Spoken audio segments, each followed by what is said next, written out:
Welcome to the Rogue Startups Podcast, where two startup founders are sharing lessons learned and pitfalls to avoid in their online businesses. And now, here's Dave and Craig. All right, welcome back to Rogue Startups, episode 250. Dave, how you doing? Woo! I'm doing fan-frickin-tastic today. And we're going to dive into why you're doing so fan-freaking-tastic in a minute, I think. Big news and big update today. Yes, indeed. Yes, indeed. So we're just going to keep you in suspense for a few minutes longer. That's right. How are things with you, Craig? Things are good, man. Things are good. We hired a head of growth, so kind of a chief marketing person. They started yesterday, and yeah, going well so far. You know, it's always kind of like drinking from the fire hose the first day. We have just so much shit going on, content, email, and product stuff. So I think Sam is trying to keep his head above water, but so far so good. And I'm just really looking forward to that kind of being done to where he is and contributing and autonomous. And so hopefully, by this time next month, he'll be there and rocking and rolling. So that's a big addition to the team. And looking forward to seeing what the kind of results of that are. So that's kind of the big news on our end. Nice. Yeah. Nice. Yeah.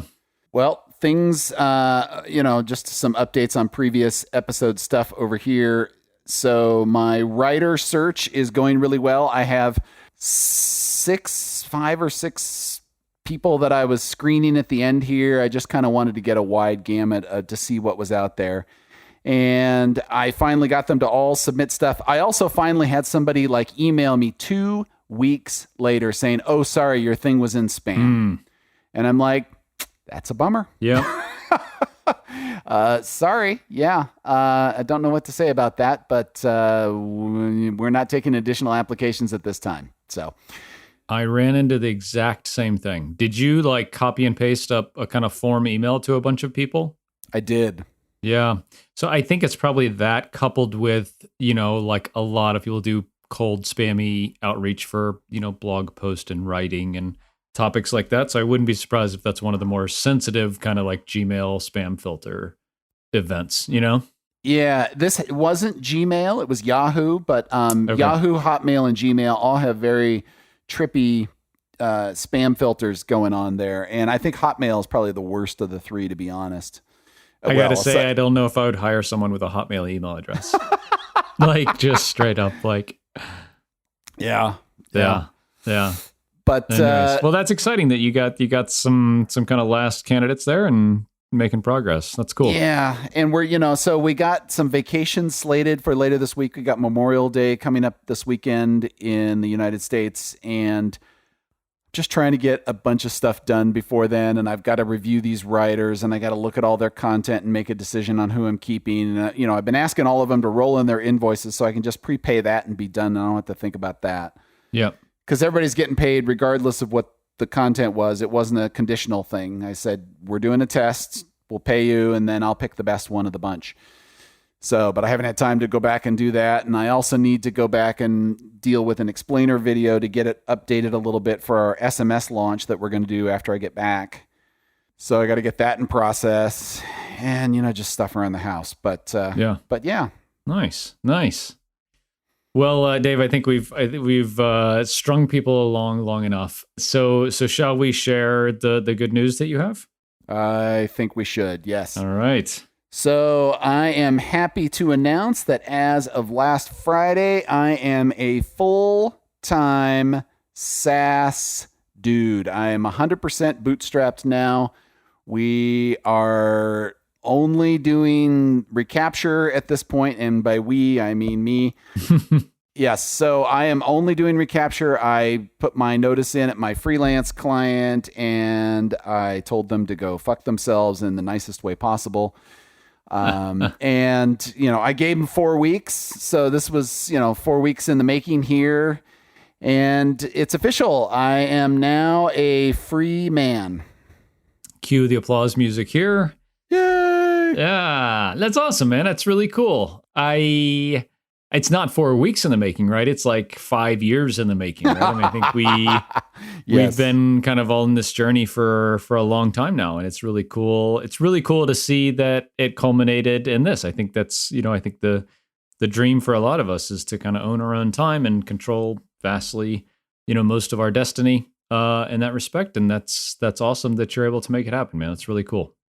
Yeah, it was, the story of how I got here, was not what I would call the ideal path. And so I'll talk a little bit about that. But yeah, you're right. It started about 5 years ago. When I got Recapture, that's when I sort of said to myself, all right, when this thing reaches a certain level, that's when I can look at quitting here, because I didn't really see that happening with the plugins. And, at least not under me. I think that they've started to grow and flourish under Syed and Steph and Steve, and that's great. And, they clearly had a different skill set to be able to do that, and some adjacent products to do co-marketing and stuff like that. It just wasn't going to happen under me. I didn't have the drive there for that. I feel like I've got the drive for Recapture, and, we got some momentum from last year, and all of that kind of pushed us along to where, I was able to sort of evaluate and say, all right, when is this going to make sense? And now, I'm not going to disclose the exact amount that Recapture makes, but it's a strong 5-figure showing. And in that revenue, we're pretty strongly profitable there. And that profit was enough that I could look at that and say, all right, at what point when that profit reaches a certain level, can I say, fuck you to my freelance client? Mm-hmm. And, I've been kind of watching that number for a while, and, I was getting pretty bad about monitoring the profit last year because, pandemic and all. So at the end of the year, I said, all right, I'm hiring a bookkeeper because I want to know on a monthly basis, what does my profit look like? I need to know this a lot more tightly than I do now. Best $150 a month I spend. She's awesome. It took like a month to kind of get all those numbers aligned and everything set up, and her familiar with the bank accounts and my categorizations and all that other horse shit. But now that, I've been seeing those numbers, and I got to look at last year's, and I got a view that's like 15 to 18 months long. I was like, all right, I feel comfortable with where we're at. There's still a gap compared to what I was making as a freelancer. I was dramatically overpaid, in my opinion, for what I was doing. Which I was not unhappy about, but I think those were handcuffs that kept me there too long, to be honest. That extra, consulting, I think it's lucrative, and it is great if you're like moving from a regular job to become your own person. And I think it's great, if that's the lifestyle that you want to live. And I lived it for a very long time. So I'm deeply familiar with that. But I think at some point with bootstrapping, it can be a crutch. Mm-hmm. And for me, I was on that crutch a little too long. For a variety of reasons, I think if I had left a little bit earlier, I would have been more motivated to sort of grow this harder and faster sooner. Just didn't quite have that confidence there because I had that big fat cow that I was milking off to the side. And that was some sweet, sweet milk, let me tell you. So that really, that tortured analogy just made it longer than it should have, in my opinion. For context, like how many hours a week were you putting in with your freelance client? Like, was it 40 hours a week, butt in chair, or was it kind of 20 hours a week and 20 hours doing Recapture towards the end? So it's changed over the years. It used to be quite a flip. Like I could do, it was kind of a weird setup for a long time. And this is the setup that absolutely kept me hooked there. I could do, when I first started working there, I was a very gung-ho developer. I always have been.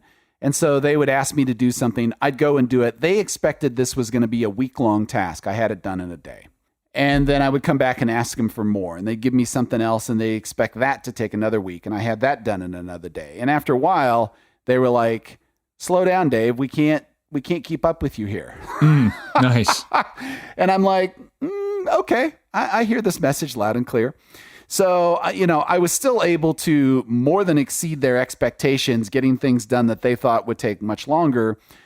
But, it basically allowed me a lot of free time. And that was something that I was using to grow businesses at that time. So I could do easily a 50-50 split, sometimes more. Like sometimes it was 70-30. Nice. To where I was working on the business for 70% of the time and doing the stuff for 30, and I was more than exceeding their expectations. So in that sense, it was kind of like a retainer relationship. Now, over time, that has changed. And then this last team that I've been working on for the last 3 years, it's turned, for the first year and a half, it was pretty much like that too.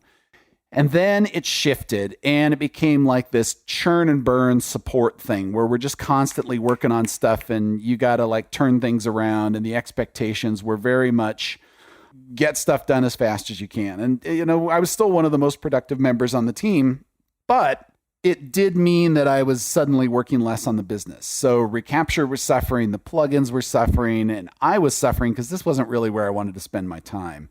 Yeah.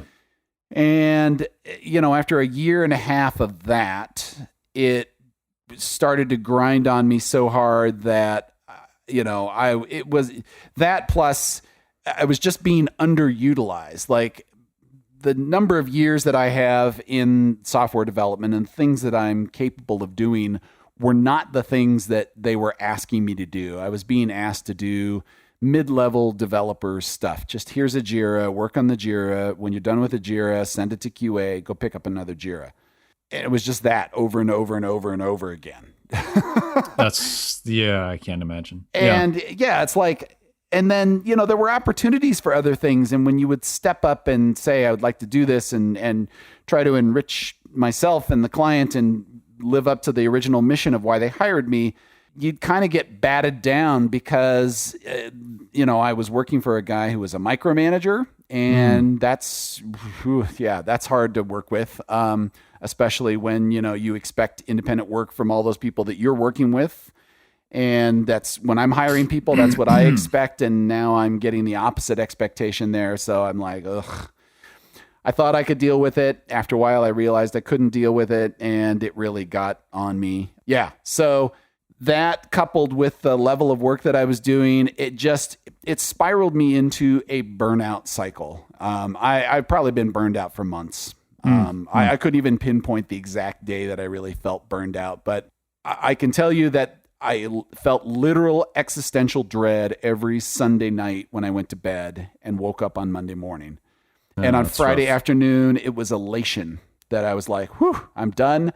I don't have to deal with these people for 48 hours. Woohoo! And you do that week after week, and suddenly you realize I shouldn't be here anymore. A week or two of that, that happens in every job. That's not unusual.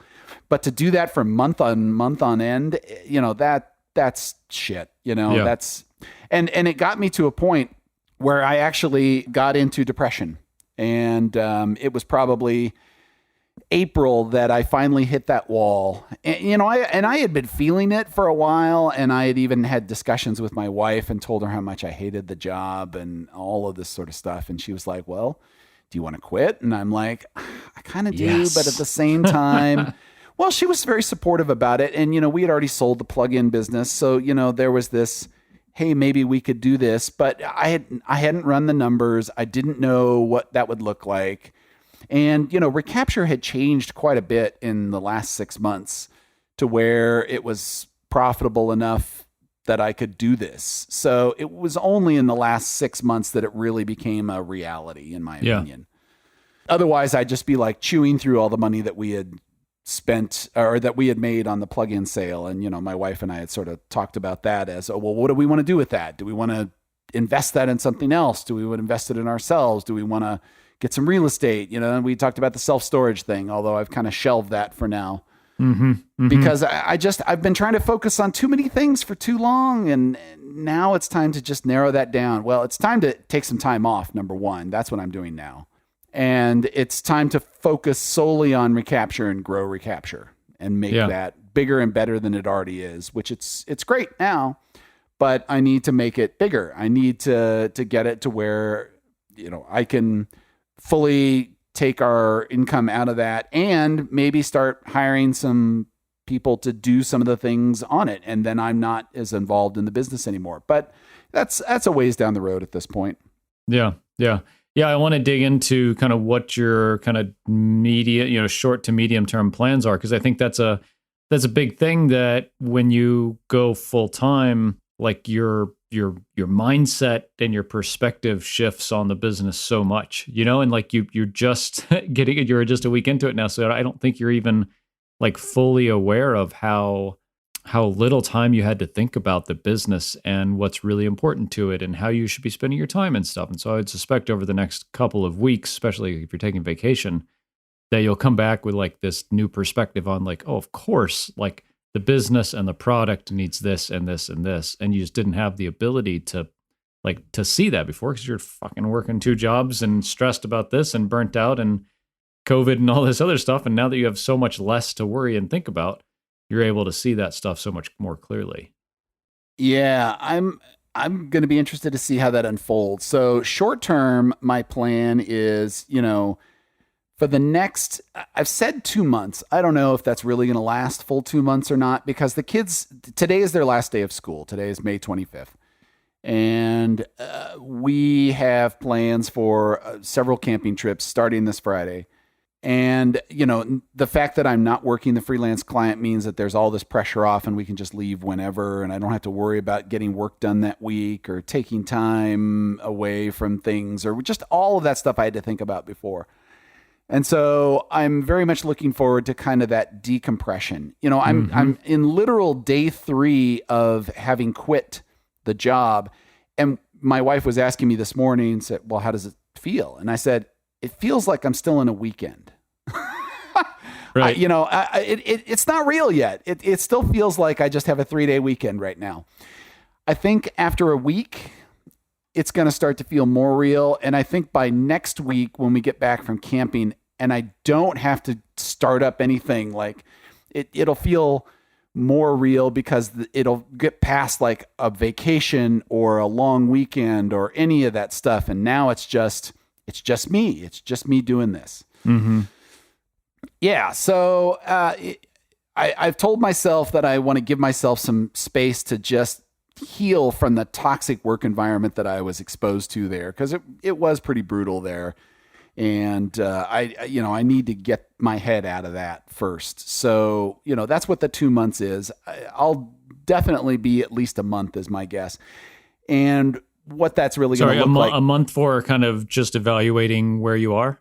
Well, like decompression time. Mm-hmm. Like I'm not going to try to force hard work on the business. I'm going to do operational stuff. And there's a few things that I want to do. Like I want to set up a couple of webinars in June. That's my big goal right now. That's it. A couple of webinars with a couple of partners and, some content marketing work. I know that sounds like a lot, but compared to what I was doing before, it isn't. Like I can do that with a lot lower time commitment.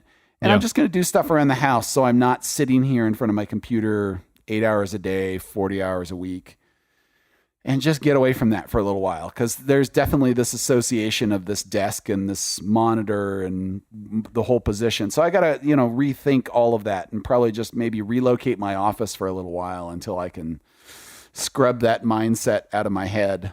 Yeah.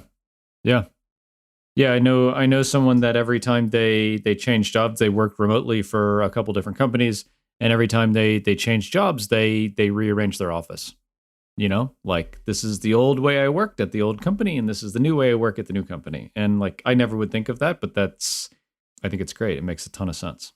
I think I may have to do exactly that for that reason alone, because everything that I'm sitting here looking at my desk right now, and it very much reminds me of the work I've done for the last 11 years with that freelance client. So right. There's some paperwork on my desk I can absolutely purge, and I'll be looking forward to that.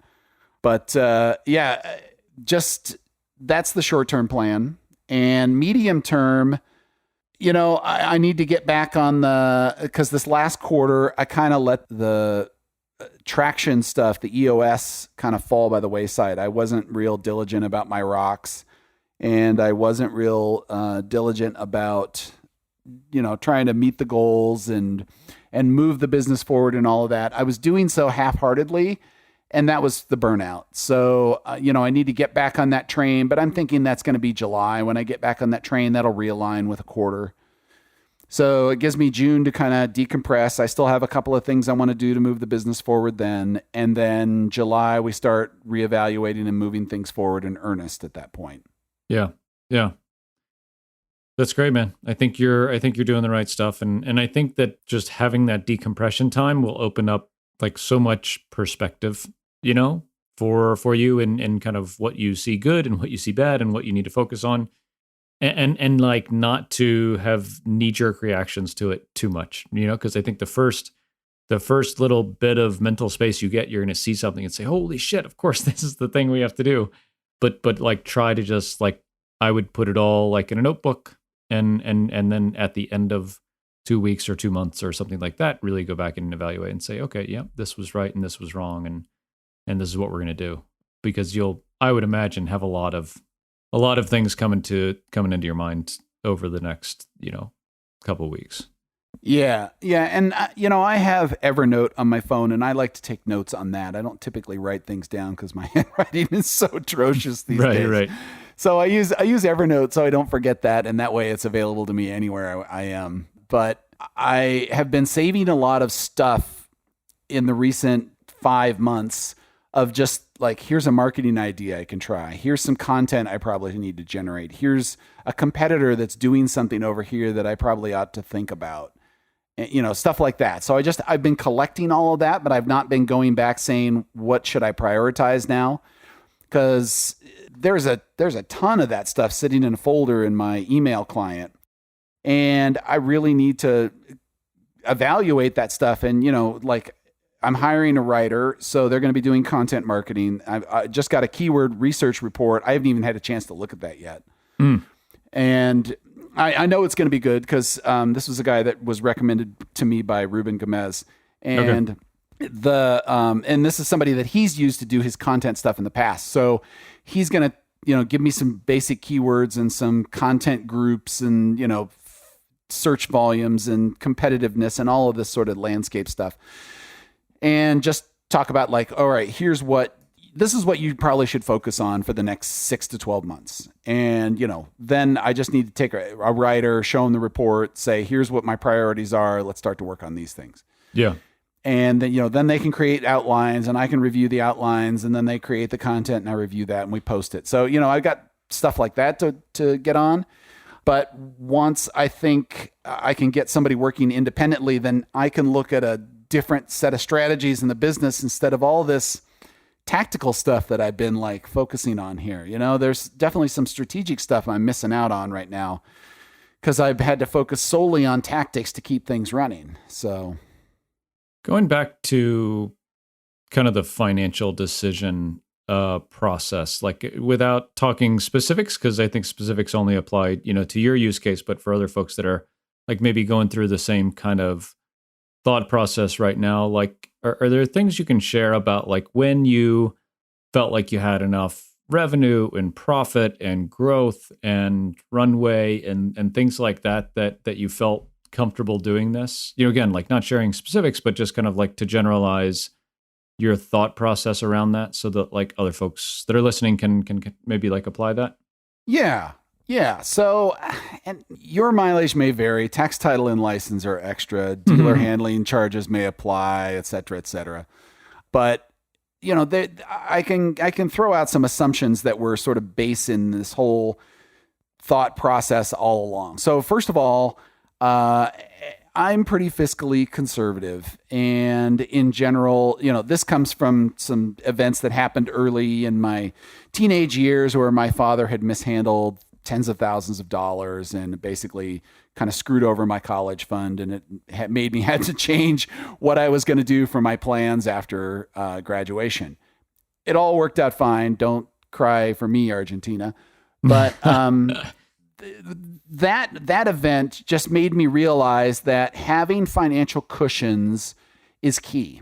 And so ever since then, like being able to have a financial cushion and know that there is a backup plan in place has been a major, major asset for me. So, if you read most financial books, including a great one by Ramit Sethi, which is I Will Teach You to Be Rich, you should have some kind of a financial cushion. And there's not a magic number for that. I've seen, anywhere for as low as 3, which for me is where we were at for a long time.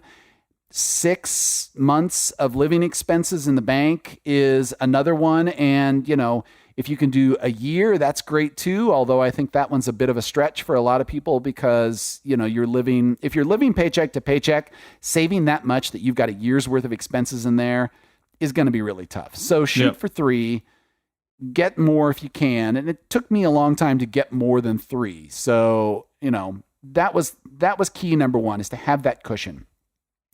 When we sold the business, the plug-in business, that gave me a big enough cushion that all of a sudden the financial calculus changed a lot. Like all of a sudden my fears about would we be able to meet expenses? What if something big happens?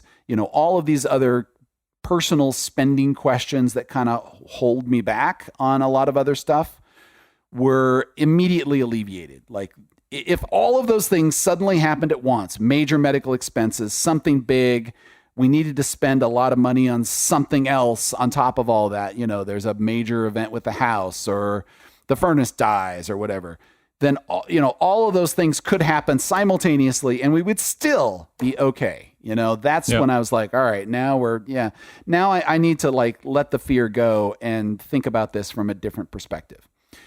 As far as the income goes, my target was always around 80%. If I could make 80% of my freelance income, then I could make up the difference in savings for the time that it would take me to do the growth to get to 100%. That was my math that was going on. We didn't quite hit 80%, but we're damn close. It's a 75. And, with the plug-in sale in the bank, the two of those, I'm kind of like, all right, is it really worth waiting another 3 to 6 months? Right. For 5% here, or should we just go for it at this point? And, for me, then there was a third factor, which was my mental health. I was like, I'm burned out. I'm getting depressed. This job sucks. I don't like being here anymore. I'm not liking working with this team. Like nothing was making me happy about this except the paycheck. I had to drop it. It was an obvious decision at that point. And when you hit a wall, you can sort of evaluate all that together and say, that's a smart decision at that point. And you were talking about one more thing I want to add to that. The only thing I would say is on top of all that is you have to hyper communicate with your spouse. That just goes without saying.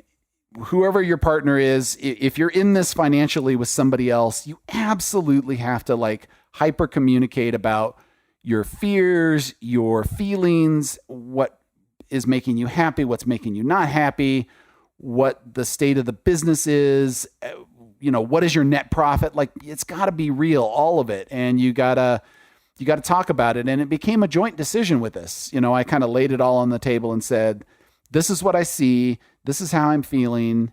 What do you think about this? This is what I would like to do. And, then you had the discussion and then, my wife was very supportive and we talked about some things saying, all right, well, what if this happens? Then we can do this. And what about this? And yes, we'll make sure that that's done. And, mentally we had been preparing for it for a little while. And I even took care of some big expenses last year during the pandemic so that, I knew that in the future I wouldn't have to deal with those when we didn't have the income. So, there's lots of things that you can kind of do to prepare for that event. Yeah, it all makes a ton of sense to me. I mean, I think that the math of, making as much or almost as much as you were making with the runway to get there and the growth, the runway of savings to bridge that gap and then the growth in the business to get you to that point that you need to be to cover your expenses and stuff. Yeah, it makes a ton of sense. And I think the hard one is the growth, right? Like growing a business on the side, even if it's 50% of the time, is really freaking hard, right? And I think that I would be shocked if the business doesn't grow faster now that you're full time on it. Even taking vacation and not working full time and not really pushing, like you could be 60 hours, butt in the chair, but just having the mental space to focus on the right things, and instead of what you feel like should happen, I think will make a big difference in like the growth in the next year or so. Yeah. Or even worse, whatever I have the bandwidth to make happen, right? You know, I might have something that would be really moving the needle of the business, but that's going to take me 30 hours that week to execute on. Yeah. Or there's some little thing that I could do to make support slightly easier that takes 2 hours. Guess which one gets done in my bandwidth situation right now? Yeah. Yeah. Well, man, I'm excited for you. I think it's really, really cool. I've kind of seen it coming for a while, I guess, like just knowing, how well Recapture is doing and like your growth rate and stuff. And that's awesome that it's finally the right time. Like you said, though, for like you and your wife, your partner and your family, and that your kids are so supportive, because it is like, I guess when you're freelancing, it is kind of similar that like you have a long-term freelancing engagement. So you're kind of like steadily employed. But now it is like very much, the financial well-being of your family is on your shoulders, and that's no small thing to take on electively, right? So like I think you're very smart to be prudent about making the jump. Yeah, it's been a long time coming, and I am so happy to finally be here, and a little bit scared looking ahead, but I'm hopeful and excited at the same time. So. Yeah. Is there anything as you're looking back that you say like, I should have done it here, or I could have done it there, that not that you have regrets, but now that like you're 3 days into this, that you say, oh, what, if I'd have known this, I could have done this and this and this different? Yeah, hindsight's 2020. So you can always look back and say, oh man, I should have done this. Today, I can look back and say, after I closed on the plugins, I probably should have just said, let's do it there. Yeah. But, not having done that, it did add a little bit of financial cushion to things. So it felt a little more secure doing it now.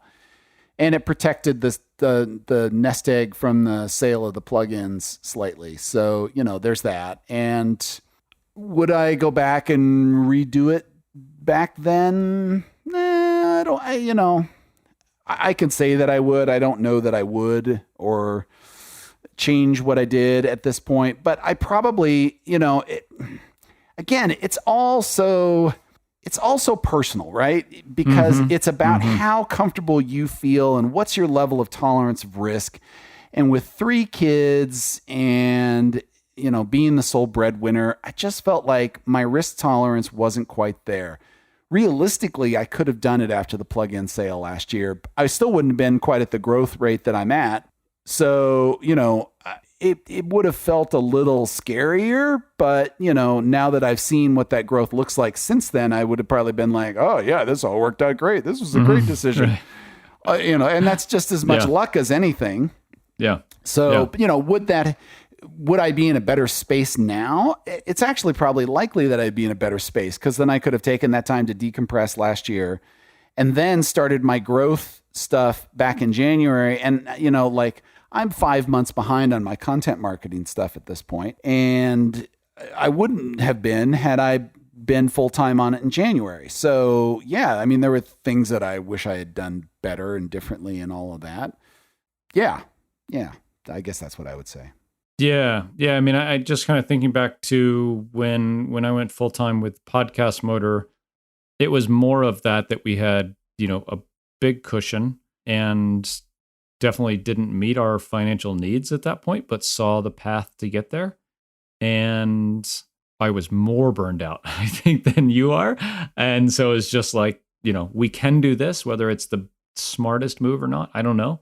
But the alternative of staying here, when we can do something else, is just not an option. So yeah, I think that it's that whole trajectory. It's like, how much revenue do you have? How much profit? How much growth? And then how much time do you have until you can get to where you need to be? Right. Yeah. And I would say that's, if you're looking at this from the big picture and you want the quick takeaways on this one, You got to have some sort of backup plan, whether that's a big savings account or something else that you can rely on as a cushion, your retirement account. I don't know, whatever you've got. And then you got to have at least some level of product market fit, and you got to be moving forward at a decent clip of revenue that looks like it's on track to meet your profitability and salary goals. And it doesn't have to be there right away, but you got to have at least some confidence that growth is going to get you there within a time period where that cushion isn't going to run out. And if you can make all that happen, then I would say going full time is definitely something that would be worth looking at. Yep. I absolutely agree. Unless you're like 21 and you have no expenses and you're living in your parents' basement, and in which case, #YOLO, fuck it, go for it. But that's not me, and I don't think that's most people that are listening in our audience right now. I don't think so. They're not our target demographic. No. I do very much hope that for my kids, though, as an aside. Like, I told my kids the other day, I hope they never have a real job. I hope that they can just go and do it and make it happen, because it's not that hard, like relative to getting up and going to the office and working for the man. Like, this is not, not significantly harder. So like, I hope that, younger generations or people that are just starting out realize that. And I think that's happening a lot in the world. So I think less and less people are tied to a day job as the only way they can make money, which is cool to see. Yeah. I mean, it definitely requires a different mindset and an independent work ethic, and a lot of other stuff that I think takes some time to cultivate, but it's not impossible. And it's certainly, at a lower burn rate, entrepreneurship can be a much easier path to success at that point.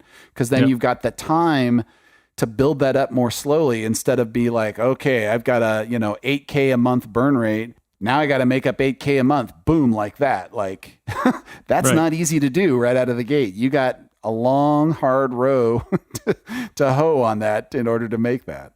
Yeah. Yep. Well, man, congratulations again. I'm super excited for you, and super excited for the business and for your family and for what it means for all of those things. I think it's really great, and stoked to see kind of what comes out of this here in the next kind of weeks and months. Well, thank you. I am excited as well, and I look forward to seeing what the hell's going to happen with Recapture in the next 12 months. Awesome, man. Well, enjoy that vacation, and everybody listening, our one ask, as always, is if you're enjoying the show, please share it with someone who you think would enjoy it as well. And if you have a minute, drop that old rating and review in Apple Podcasts to share with everyone else how awesome Rogue Startups is. Dave, congratulations again, man. Thank you. Until next week, everyone. Thanks for listening to another episode of Rogue Startups. If you haven't already, head over to iTunes and leave a rating and review for the show. For show notes from each episode and a few extra resources to help you along your journey, head over to roguestartups.com to learn more.